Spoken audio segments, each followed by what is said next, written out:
નમસ્કાર મિત્રો, વિડીયોમાં તમારું સ્વાગત છે। તો મિત્રો, અત્યારે હાલની ખૂબ જ મોટી અને દુઃખદ ખબર સામે મળી રહી છે।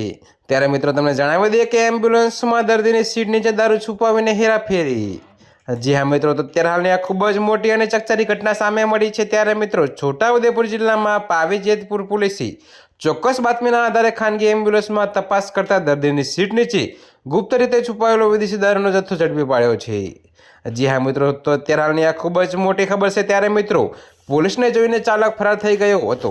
ત્યારે મિત્રો, પોલીસે એમ્બ્યુલન્સમાંથી રૂપિયા 2,64,480ની કિંમતની 928 બોટલ દારૂ અને એમ્બ્યુલન્સ સહિત કુલ 5,14,480નો મુદ્દામાલ જપ્ત કરી કાયદેસરની કાર્યવાહી હાથ ધરી છે।